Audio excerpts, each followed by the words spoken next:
தமிழியல் கலைக்களஞ்சியம் நூல் வெளியீட்டினுடைய தலைவர், தமிழ் வளர்ச்சிக் கழகத்தினுடைய தலைவர் முனைவர் மா. ராஜேந்திரன் ஐயா அவர்களுக்கும், இந்த நூலை வெளியிட்ட உரை நிகழ்த்தி அமர்ந்திருக்கின்ற மேனாள் பல்கலைக்கழக துணைவேந்தர் முனைவர் ஐயா மா. திருமலை அவர்களுக்கும், இங்கே நிறைவாக சிறப்புரை ஆற்ற இருக்கின்ற பெருமரியாதைக்குரிய ஐயா மாண்புமை ப. சிதம்பரம் ஐயா அவர்களுக்கும், நன்றியுரையாற்ற இருக்கின்ற பேராசிரியர் ச. சரவணன் அவர்களுக்கும், இந்த அரங்கிலே கூடியிருக்கின்ற பெரியோர்கள், நண்பர்கள் அத்தனை பேருக்கும் என் அன்புசால் வணக்கத்தை முதலிலே தெரியப்படுத்திக் கொள்கின்றேன்.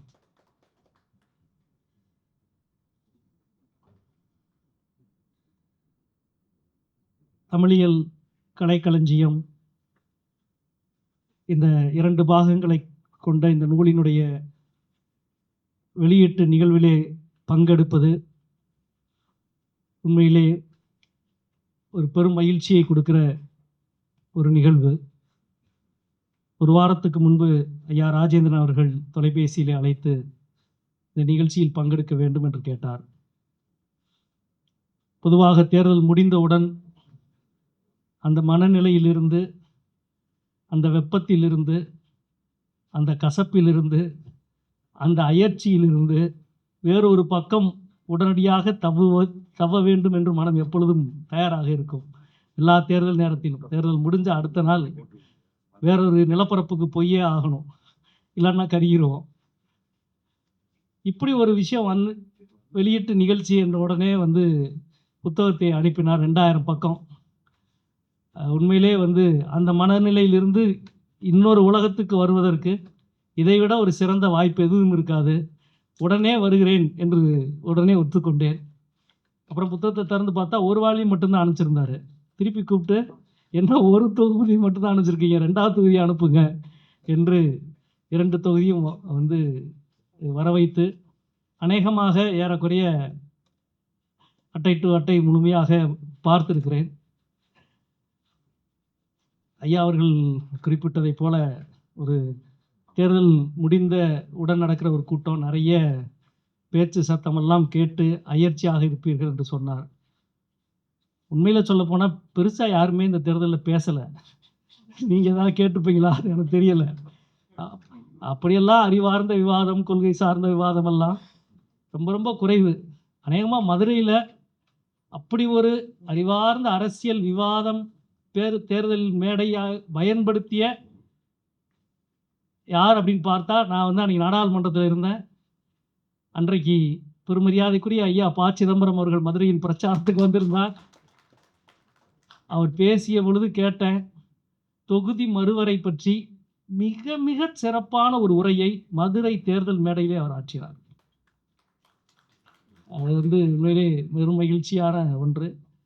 ஐயா அவர்கள் இன்றைக்கு தமிழ்நாட்டில் அரசியல், இலக்கியம், பொருளாதாரம் இந்த 3ம் சார்ந்த ஆளுமையோடு இருக்கிற மிக மிக சிலரில் மரியாதைக்குரிய ஐயா ப. சிதம்பரம் அவர்கள்.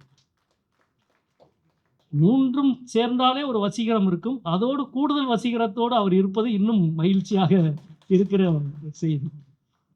தமிழ் வளர்ச்சி கழகத்தினுடைய இந்த நூல் உண்மையிலே ரொம்ப பெருமைப்படத்தக்க ஒரு படைப்பு. ஒரு சிறிய வரலாற்று குறிப்பை மட்டும் நினைவுபடுத்த வேண்டும் என்று நினைக்கின்றேன். கலைக்களஞ்சியம் என்பது அது உண்மையிலே ஒரு மொழியியல் சார்ந்து ஒரு மிகப்பெரிய புரட்சிகரமான நடவடிக்கையாக 17, 18ஆம் நூற்றாண்டில் ஐரோப்பிய நாடுகளில் துவங்கியது. மொத்த அறிவு பரப்பையும் தொகுத்து கொடுக்கிற ஒரு முயற்சி, அதுவும் ஜனநாயக குரலில் கொடுக்கிற ஒரு முயற்சி. அதுவரை எழுதப்பட்ட புத்தகங்கள் எல்லாம் ஒன்று இறைவனின் திருநாமத்திலிருந்து துவங்கும், அல்லது அரசனின் திருநாமத்திலிருந்து துவங்கும். என்சைக்ளோபீடியாலாம் இது போன்ற முயற்சிகள் எல்லாம் அல்ஃபபெட்லேருந்து ஆரம்பித்தது. அதுவே உலகில் மிக புதுமை. கிங் கேல தான் சேர்ந்தான். எடுத்தோன்னே ஏல வரல, கிங்குக்கு பக்கத்தில் குக்கு சேர்ந்தான். அரசனும் சமையல்காரனையும் அறிவுலகம் முதலில் அருகில் வைத்து உலகுக்கு காட்டியது. அதிர்ந்தது அதிகார பீடங்கள். உண்மையிலே புரட்சினா தான் புரட்சி அறிவுத்துறையில்.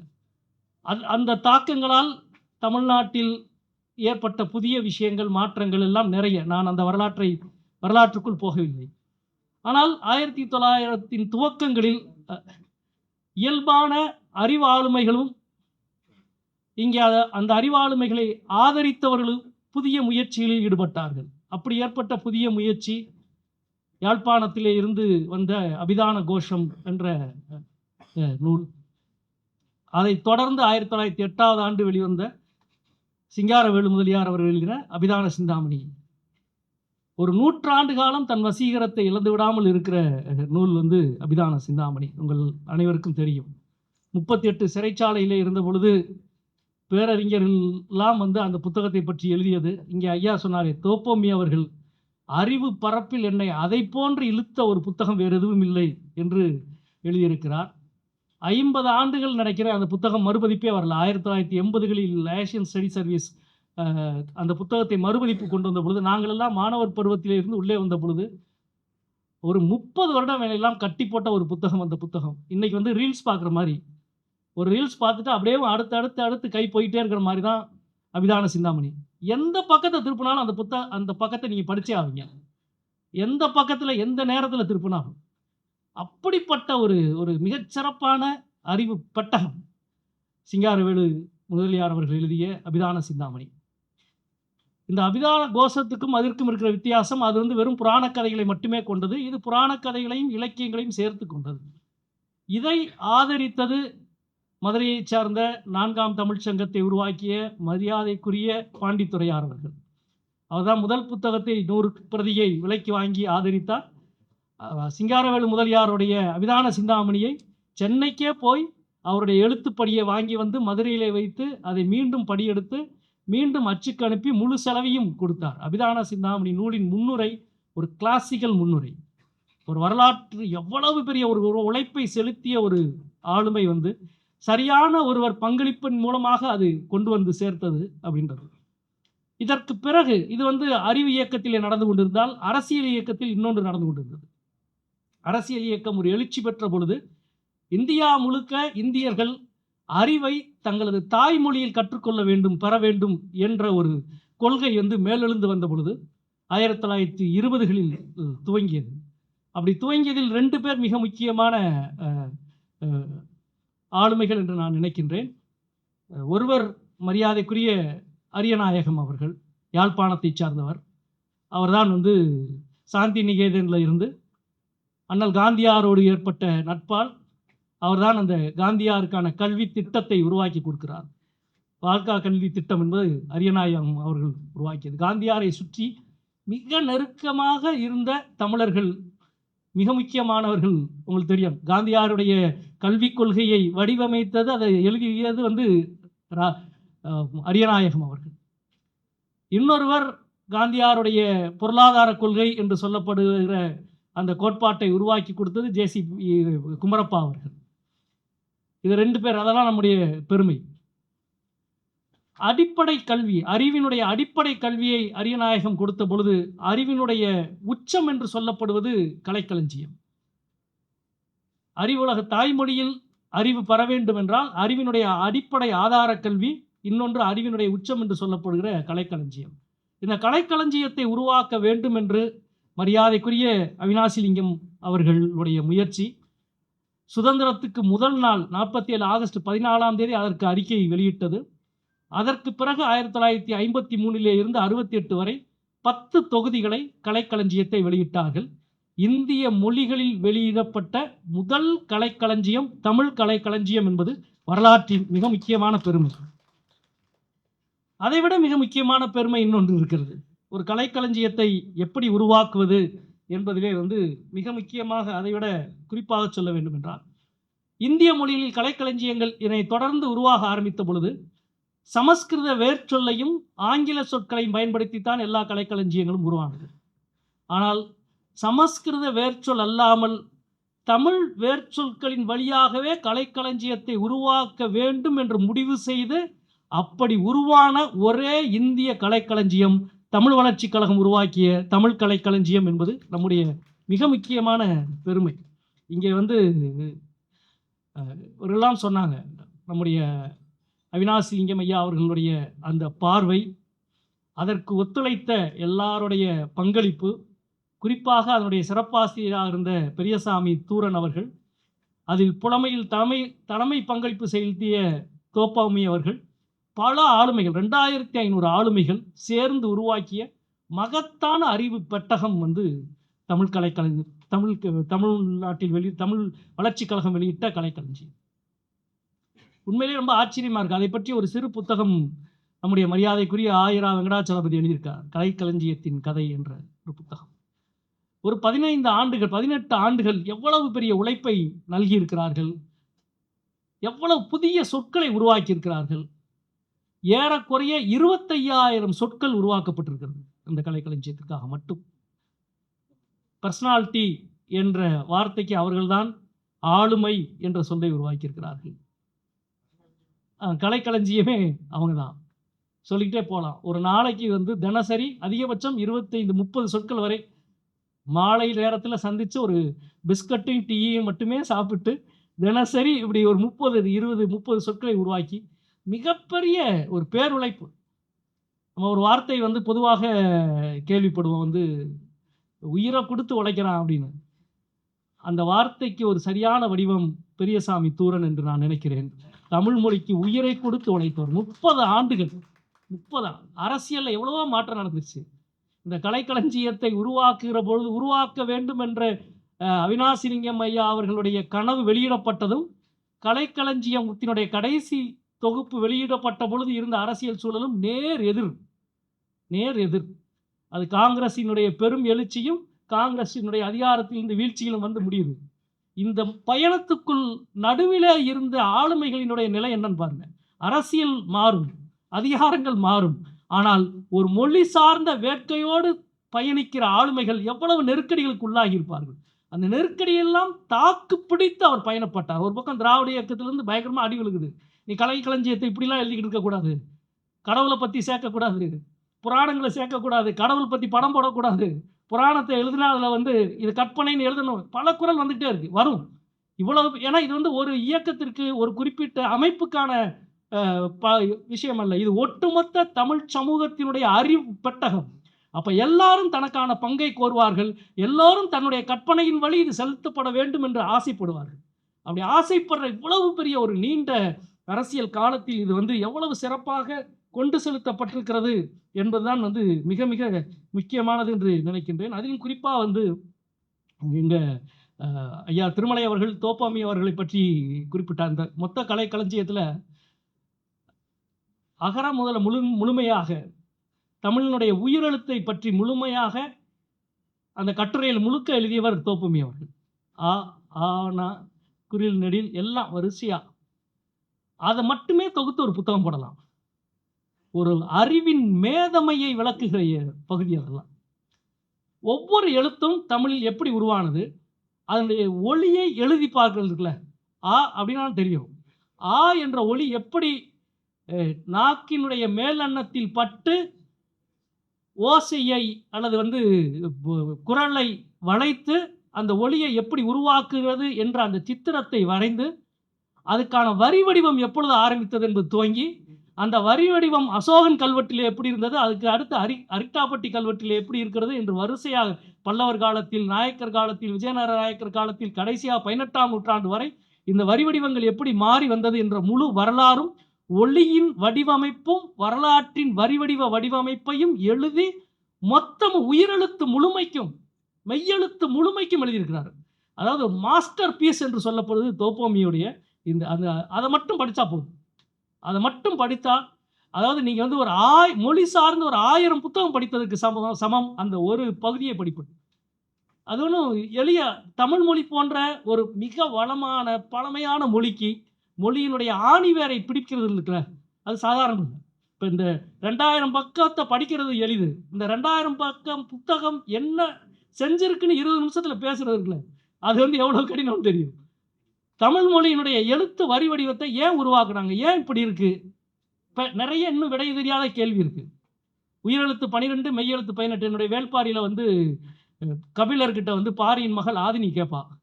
அவர் வந்து உயிரெழுத்து சொல்லிக் குடுப்பாரு. உயிரெழுத்து 12 அது 18ன்னு. வந்து கபிலர் சொல்லுவாரு வந்து பாரிகிட்ட, "உன்னுடைய மகள் வந்து அ தெரிஞ்சுக்கிறதுக்காக கேட்க மாட்றா, அறிந்துக்கிறதுக்காக கேட்கிறா" அப்படின்னுவாரு. அது என்ன வித்தியாசம்? தெரிஞ்சுக்கிறன்னா ஒரு மரத்த தெரிஞ்சுக்கிறன்னா கொப்பு, கிளை அதெல்லாம் தெரிஞ்சா போதும். அறிந்து கொள்வது என்பது மரத்தின் வேரை அறிந்து கொள்வது. அவ உயிரெழுத்து 12ன்னா என்ன 12ன்னு கேட்கல. ஏன் 12ன்னு கேட்டா? அப்படிம்பாரு. இந்த கேள்வி இருக்குல்ல, உயிரெழுத்து 12, மெய்யெழுத்து 18. தமிழினுடைய அடிப்படை முழுக்க 6ன் மடங்குகளாகவே இருக்கும்.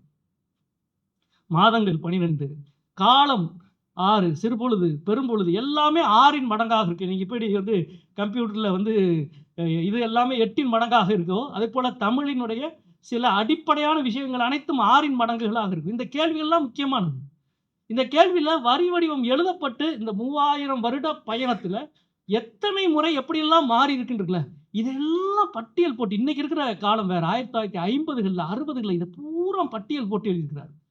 ரொம்ப அழகா வச்சிருக்காரு. வட்டெழுத்து மாறி இந்த வட்டெழுத்து ஒரு பெரிய குழப்பம். வட்டெழுத்து மாறி மீண்டும் வந்து இன்னைக்கு இருக்கிற வரி வடிவத்துக்கு இந்த எழுத்துக்கு தமிழ் வந்தா இருக்குல்ல. சோழன் பாண்டியனை வெற்றி பெறாமல் இருந்திருந்தால் வட்டெழுத்து தான் தமிழ் எழுத்து முறையாக மாறியிருக்கும். எல்லா காலத்திலும் அதிகாரத்தில் இருப்பவர்கள் உருவாக்குகிற அறிவே பொது அறிவாக நிலைநிறுத்தப்பட்டதற்கு எழுதப்பட்ட எழுத்தின் வடிவமைப்புகள் முக்கியமான சான்று என்று நான் நினைக்கின்றேன். கோப்போமி அவர்கள் இதை முழுக்க அதை தொகுத்து கொடுத்திருக்கிறது மிக முக்கியமான ஒன்று. அதேபோல வந்து இந்த புத்தகத்தில் இருக்கிற குறிப்பு நிறைய சொல்லலாம். ஐயா வந்து சொன்னார் இல்லையா, அரசன் வந்து ரசன் என்ற அதுபோல நிறைய சுவாரஸ்யமான 50கள் 60களில் இருந்த சுவாரஸ்யமான விஷயங்கள் வந்து இந்த புத்தகங்களிலே நிறைய, குறிப்பா தமிழ்நாட்டு விவரக்குறிப்புன்னு ஒண்ணு இருக்கு. தமிழ்நாட்டில் அன்னைக்கு எப்படி இருந்தது, மக்கள் தொகை என்ன, எல்லா விவரமும் இருக்கு. ரொம்ப அருமையான ஒரு பகுதி. ரொம்ப இன்ட்ரெஸ்டிங்கா எத்தனை பம்பு செட் இருக்கு அப்படின்றதுலருந்து ஆரம்பிச்சு, எத்தனை பள்ளிக்கூடம் வரைக்கும் கணக்கு இருக்குதுங்க. தமிழ்நாட்டுல 15,412 பம்பு செட் அன்னைக்கு இருந்துச்சு. விவசாயிகள் பயன்படுத்திய பம்பு செட். அதுல ஆரம்பிச்சு எத்தனை பள்ளிக்கூடத்துல இருக்கிற வரைக்கும் ஒவ்வொரு மாவட்டம். திருப்பூரை பற்றி வருது. ரொம்ப சுவாரஸ்யமா இருக்கும். நமக்கு இன்னைக்கு இருக்கிற திருப்பூர் வந்து மொத்த தமிழ்நாட்டிலே அந்நிய செலாவணியை அதிகம் சம்பாதிக்கிற மிக பெரும் தொழில்கூடம். ஆனா திருப்பூரை பத்தி என்ன தெரியுமா இருக்குதுல்ல? அங்கே தேர் திருவிழா நடக்கிற பொழுது கால்நடை சந்தை மிகச் சிறப்பாக நடைபெறுகிற ஊர். ஒரு உயர்நிலைப் பள்ளியும் இருக்கிறது. இதுதான் திருப்பூரை பற்றிய குறிப்பு. அதாவது நாம எங்க இருந்து வரலாற்றுல எங்க வந்திருக்கோம் அப்படின்றது. சௌராஷ்டிரா மொழியை பற்றி பேசுற பொழுது ரொம்ப அழகான ஒரு குறிப்பு இருக்கு. 80 நூட்கள் சௌராஷ்டிரா மொழி பற்றி 1950களில் தமிழில் வந்திருக்கிறது என்பது. நிறைய சின்ன சின்ன சின்ன விஷயங்கள், குறிப்புகள். அதாவது இது வந்து எப்படி வந்து ஒரு தென்னிந்திய இனவரைவியல் வந்து பிரிட்டிஷ் காலத்துல நிறைய பேரை வந்து பணியில் அமர்த்தி தொகுத்து 8 வால்யூம் தொகுத்தாங்களோ, அது வந்து நடந்திருக்கலாம். அதுக்கு வாய்ப்பு இருக்கு காலனிய காலத்துல. ஆனால் சுதந்திர இந்தியாவில் தமிழ் வளர்ச்சிக் கழகம் என்ற ஒரு தனித்த அமைப்பு, நான் முதலே சொன்ன மாரி பெரியசாமி தூரன் அவர்களும் அல்லது வந்து தோப்போமி அவர்களும் அல்லது அவ்வளவு பெரிய ஆளுமைகள், மிகப்பெரும் ஆளுமைகள் எல்லாம் சேர்ந்து உருவாக்கிய ஒரு மாபெரும் தொகுப்பாக இது வந்திருக்கிறது. உண்மையிலே மிகப்பெரிய ஒரு மகிழ்ச்சி. மீண்டும் தமிழ் வளர்ச்சிக் கழகத்தை புதுப்பித்து இயக்கிய ஒரு பெரும் பணியை இவர்கள் செய்திருக்கிறார்கள். அதற்காக எனது வாழ்த்துக்கள். குறிப்பாக வந்து இப்ப வந்து ஐயா ப. சிதம்பரம் ஐயா அவர்கள் தலைமையில் தமிழ் வளர்ச்சிக் கழகம் வந்து மீண்டும் இயங்க துவங்கி இருப்பது மிகுந்த நல்ல விஷயம். இப்ப உண்மையிலேயே வந்து சவால் வந்து வேற ஒரு சவால் வந்தது. இவ்வளவு பெரிய புத்தகம் எல்லாம் பார்க்கறதுக்கு தான். இப்ப எங்க வீட்லயே என் பிள்ளை என்ன பிரச்சனை உனக்கு இவ்வளவு பெரிய புத்தகத்தை வச்சுட்டு 3 நாளா ராத்திரி பகலா இருக்கிறான்னு. இது வந்து இது காலகாலமா புத்தகம் படிக்கிறது மறையவே மறையாது. நீங்க எத்தனை வருஷம் ஆனாலும் பரி, இந்த உலகத்தில் மனிதன் உருவாக்கிய எல்லாம் மாறும், மறையும். ஆனா சில அடிப்படை விஷயங்கள் மாறாது. என்னைக்காவது மனுஷன் வந்து கண்ணாடிய பார்த்து தலைய சீவிக்கிறது மாறும்னு நினைக்கிறீங்களா? சிந்துவெளி நாகரீகத்துல என்ன கடவுள் இருந்தாங்கன்னு தெரியல. என்ன தெய்வத்த கும்பிட்டான்னு தெரியல. அவன் என்ன மொழி பேசுறான்னு தெரியல. எதுவுமே தெரியல. ஆனா அவன் பயன்படுத்தின அதே சீப்பின் வடிவம் தான் இன்னைக்கு நம்மளும் பயன்படுத்திக்கிறோம். சில அடிப்படை பண்புகள் மாறவே மாறாது. அதே புத்தகத்தை வைத்து படிக்கிற பழக்கம் மாறப்போறதே இல்ல. அது ஒரு நிரந்தரம் இருக்க போகுது. ஆனால் விக்கிபீடியா வந்த பிறகு கலைக்களஞ்சியத்தினுடைய பௌதீக தேவை வந்து நிறைவடைந்து விட்டதாகவே அறிவிக்கப்பட்டது உலகத்தில். பிரிட்டானியாலாம் வந்து நிறுத்திட்டாங்க. 2012ஓட அது வந்து ஆன்லைன்ல மட்டும் தான், இப்ப இணையத்தில் மட்டும் தான் வந்து உருவாக்கி கொண்டிருக்கிறது. விக்கிபீடியா போன்ற பொது தளத்தில் கலைக்களஞ்சியம் உருவாக்கப்பட்டு யாரானாலும் அதில் பங்களிப்பு செலுத்தி அதை செழுமைப்படுத்தலாம் என்ற ஒரு காலம் உருவாகிவிட்டது. அதெல்லாம் வந்து நவீனத்தில் அது தவிர்க்க முடியாதது. இந்த காலத்துக்கு பிறகு இப்பொழுது எல்லாமே டிஜிட்டல் மயம் ஆன பிறகு தமிழ் வளர்ச்சிக் கழகத்தினுடைய இப்பொழுது வேலை இன்றைய வேலை என்பது இன்றைய சவால்களுக்கு நம்முடைய மொழியை தகுதிப்படுத்திக் கொண்டு மேலே ஏற்றுவதுதான் மிக முக்கியமானது என்று நினைக்கிறேன். நிச்சயம் அதற்கு மிக பொருத்தமான ஒரு தலைவரும் கிடைத்திருக்கிறார் என்றுதான் நான் நம்புகிறேன். அவரை விட பழமைக்கும், மரபுக்கும், நவீனத்திற்கும், புதுமைக்கும் இணைப்பு கொடுக்கிற இன்னொரு ஆளுமையை தமிழ் வளர்ச்சிக் கழகத்துக்கு நீங்கள் கண்டுபிடிக்கவே முடியாது. ஐயா ப. சிதம்பரம் காலத்தில் இது நடக்க வேண்டும். நான் முகஸ்துதிக்காக சொல்லவில்லை. எந்த தேரை எதன் பொருட்டு யார் இருப்பா என்பது இருக்கிறது. தேர் திருவிழாவுக்கு வருகிற கூட்டம் 1,00,000 இருந்தாலும் வடம் பிடிக்கிறவர் 10,000 தான் இருக்கும். பிடிக்கிற வளத்துல உண்மையாக இழுக்கிறவர் 5,000 தான் இருக்கும். அந்த இது கொண்டு போய் சேர்ப்பது என்பது மிக முக்கியமானது. இன்றைக்கு ஒன்று இந்த கலைக்களஞ்சியத்தை தற்காலப்படுத்துவது என்பது முக்கியமானது. இதை படிக்கிற பொழுது ஆசையா இருக்கு. இது நம்முடைய மொழி சார்ந்த அவ்வளவு ஆய்வுகள் நடந்திருக்கு. வரலாறு சார்ந்த அவ்வளவு ஆய்வுகள் நடந்திருக்கு. அது எல்லாமே தற்காலப்படுத்தும். இதுல கீழடின்ற பேரே இருக்காது, அல்லது கொற்கைன்ற பேர் இருக்காது, அல்லது பொருணை எல்லாம் எவ்வளவு ஆய்வுகள். ஆதன் என்ற சொல் சங்க இலக்கியத்திற்கு பெயர் தான் இருக்கு. இப்போ கீழடியில் கண்டுபிடிக்கப்பட்ட ஆதன்ல துவங்கி அவ்வளவு பெரிய இந்த 50-60 வருஷம் அவ்வளவு மாற்றங்கள் இருக்கு. வாழ்க்கை மாறுகிற பொழுது வாழ்வு சார்ந்த எல்லாம் மாறிக்கொண்டே இருக்கும். அந்த மாற்றத்திற்கான கலைக்களஞ்சியத்தை உருவாக்கணும். அது யார் உருவாக்க போறான்ற பெரிய கேள்வி இருக்கு. அரசாங்கங்கள் நிதி தான் கொடுக்கும், சில நேரம் நிதியும் கொடுக்காது. இந்த தமிழ் வளர்ச்சி கழகத்தினுடைய கதை என்ன தெரியுமா? அந்த மொத்த தேவை 12 லட்சம் தான். அதில் ஒரு 3 லட்சம் ரூபாயை ஒன்றிய அரசு மத்திய அரசை கேட்டு அந்த தமிழ் வளர்ச்சி கழகம் பாடாப்பட்டிருக்கு. இவர் ஐயா சொன்ன மாதிரி அன்னைக்கு ஒன்றிய நிதி அமைச்சரும் தமிழ்நாட்டை சேர்ந்தவர் தான். வெறும் 3 லட்சம் தான். ஆனால் 3 லட்சம் கொடுக்காம இப்போ 12 லட்சம் பட்ஜெட்டை 8 லட்சமாகவது ஆக்கி இவ்வளவு பெரிய வேலையை செய்து முடித்த ஆளுமைகள் பெரியசாமி துறையிலே துவங்கி நம்முடைய மகத்தான ஆளுமை. அதான் மொழி சார்ந்த பற்றும் ஈடுபாடும். இன்றைக்கு அவைகளை எல்லாம் தற்காலப்படுத்த வேண்டும். உவேசா அவர்கள் முதல்ல அச்சுக்கு பழைய பழம் ஏடுகளை எல்லாம் கொண்டு வந்த பொழுது ஒரு முக்கியமான ஒரு வார்த்தையை பயன்படுத்தினார். எழுதா எழுத்து வந்துவிட்டது என்று சொன்னார். ஏன்னா அது வரைக்கும் ஏட்டில் படித்த எல்லாமே ஒரு மனிதன் எழுதுனதைத்தான் இன்னொரு மனிதன் படிக்க முடியும். முதல்ல அச்சுக்கு வந்த பொழுது ஒரு முறை அச்சடிச்சிட்டா 1000 பிரதி யாராலும் படிக்கலாம். ஒருத்தன் கைப்பட எழுதாம எழுதின எழுத்தை முதலாக மனிதன் படிக்க ஆரம்பிச்சான். எனவே உவேசா சொன்னார், எழுதா எழுத்து வந்து விட்டது. உண்மையிலே எழுதா எழுத்து இப்பதான் வந்திருக்கு. அதுக்காவது தட்டச்சு செய்யணும். இப்போ அப்படி இல்லை. அப்படிப்பட்ட ஒரு நவீன காலத்திற்கு வந்துவிட்ட நேரத்தில் ஒன்று கலைக்களஞ்சியத்தை தற்காலப்படுத்த வேண்டும், இன்னொன்று கலைக்களஞ்சியத்தை நவீன ஊடகங்களுக்கு, அது டிஜிட்டல் உள்ளிட்ட விஷுவல் உள்ளிட்ட நவீன ஊடகங்களுக்கு கொண்டு சேர்க்க வேண்டும். இந்த 2 பணியும் மிக முக்கியமானது. இந்த 2 பணிக்கு இன்றைக்கு அரசு எவ்வளவு உதவினாலும் பெற்றுக்கொள்ளலாம். அந்த உதவிகளெல்லாம் பெற்று நிச்சயமாக ஒரு பெரும் நிதியையும் திரட்ட முடியும் தமிழ் வளர்ச்சி கழகத்தால். அதையும் செய்ய வேண்டும் என்று நான் கேட்டுக்கொள்கிறேன். முன்னுரை மட்டும் ஒரே ஒரு கருத்தாக நான் சொல்கிறேன். முன்னுரை மட்டும் இன்னும் கொஞ்சம் விரிவாக இருந்திருக்கலாம். ஏன்னா அவ்வளவு பெரிய வேலையை தமிழ் வளர்ச்சி கழகம் செய்திருக்கிறது. அரசாங்கம் அதாவது உண்மையிலே அது அரசு செஞ்சிருக்கணும் அந்த வேலையை.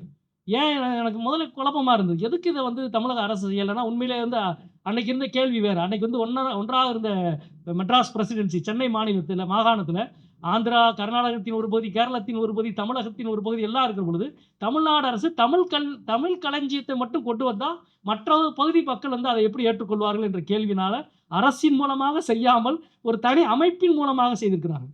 அது எவ்வளவு நேர்மையோடு மனிதர்கள் வாழ்ந்திருக்கிறார்கள், அறத்தின் பாற்பட்டு வாழ்ந்திருக்கிறார்கள் என்பது முக்கியமானது. ஆனால் தான் அரசிடமிருந்து விலகி நின்று ஒரு தனி அமைப்பை உருவாக்கி அந்த அமைப்பிலிருந்து ஒரு கலைக்களஞ்சியத்தை உருவாக்கி இருக்கிறார்கள்.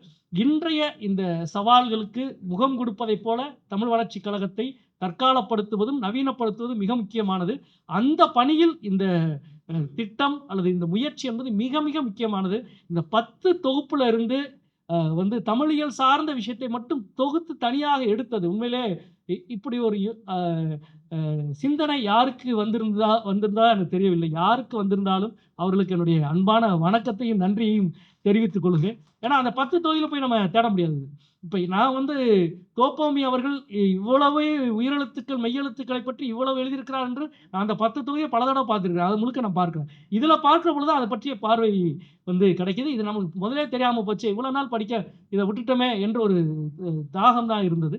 எனவே இந்த பெரும் முயற்சி, அந்த முயற்சியில் மதுரையில் வைத்து இதனுடைய வெளியீட்டு விழா நடப்பது இன்னும் கூடுதல் சிறப்பு என்று நான் நினைக்கின்றேன். ஏனென்றால் இதை போன்ற பெரும் முயற்சிகளுக்கு எல்லா காலங்களிலும் இடம் கொடுத்த நகரமாக மதுரை இருந்திருக்கிறது என்பதையும், அதனால்தான் பாண்டித்துரையார் அவர்களுடைய அது அபிதான கோஷத்திலும் சரி, அபிதான சிந்தாமணியிலும் சரி, தமிழ் கலைக்களஞ்சியத்தின் முதல் வெளியீட்டு நிகழ்ச்சியும் மதுரையிலே நடந்திருக்கிறது. அந்த வரலாற்றினுடைய தொடர் அறுந்துவிடாத ஒரு வரலாற்று நிகழ்வாக இதை நடத்தியமைக்கு மீண்டும் என்னுடைய வாழ்த்துக்களும் நன்றிகளும்.